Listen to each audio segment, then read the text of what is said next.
The Young and the Restless spoilers. Daniel Romalotti found himself trapped in a storm of deceit and manipulation that seemed impossible to escape. Every day, he was burdened by the fear that Sharon and Chance, two formidable forces who had somehow formed an alliance, were setting a trap to frame him for a crime he didn't commit. Though leaving Genoa seemed like the only way to evade their schemes, Daniel was determined not to abandon his life without a fight. Running was a last resort, a decision he would only make if all else failed. For now, he would stay, biding his time, lurking in the shadows, hoping for the chance to uncover the truth. Daniel's suspicion was rooted in a gut-wrenching certainty: he was innocent. But someone out there was working tirelessly to paint him as a villain. More than once, he thought about revealing everything to Chance, laying bare the truth in hopes that Chance would see his sincerity. Yet Chance remained impenetrable, doubting every word, convinced that Daniel's hands were far from clean. With the authorities against him and Sharon's influence looming over every move he made, Daniel had no allies left, except for Christine and Phyllis. Christine and Phyllis, with their own histories of entanglements and tensions with Sharon, had stepped in to help. They took on the task of gathering evidence to prove Daniel's innocence, meticulously piecing together fragments of information that could eventually bring Sharon's web of lies crashing down. Their mission, however, was an uphill battle. Sharon and Chance were always one step ahead, expertly covering their tracks and orchestrating situations that left Daniel looking guilty and cornered. But Christine and Phyllis were tenacious, and their determination fueled Daniel's hope that they could finally bring Sharon to justice. As days turned into weeks, Daniel considered his options more seriously. If Christine and Phyllis's efforts failed, if every lead dried up, every piece of evidence went cold, then he might have to flee. Returning to Portugal, where he and his daughter Lucy had once lived, offered a tempting escape. There, he could start over, away from the intrigue and power struggles that defined Genoa.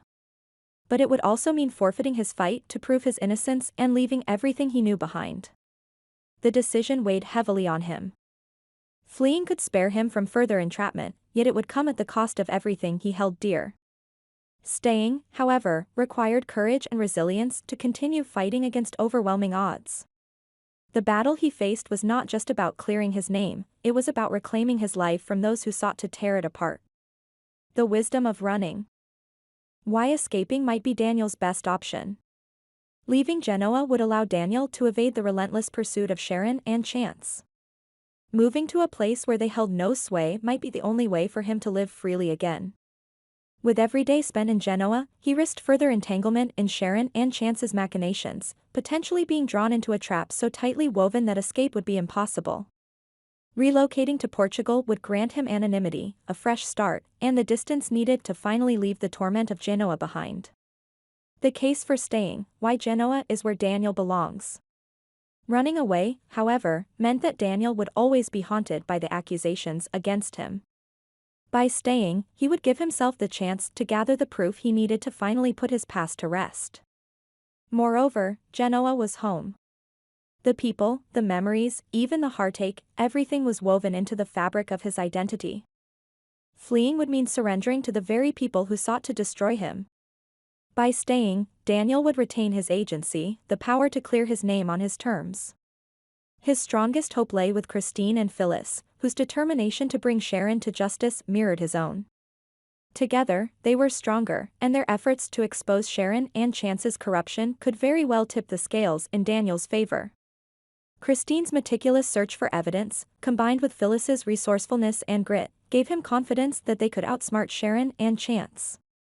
There was a power in facing his accusers head-on, in refusing to be forced into exile. A dangerous game of waiting. If Daniel stayed, he would be living in a constant state of vigilance. Every interaction, every glance over his shoulder, every phone call, he'd have to assess everything with suspicion, as though each moment could reveal the trap Sharon and Chance had laid for him. He couldn't afford to trust anyone. His life would be a waiting game, a test of endurance as he gathered information in the hopes of proving his innocence. The longer he remained in Genoa, the more he risked becoming ensnared in a situation he could not escape. Every day he stayed was a day closer to potentially losing everything.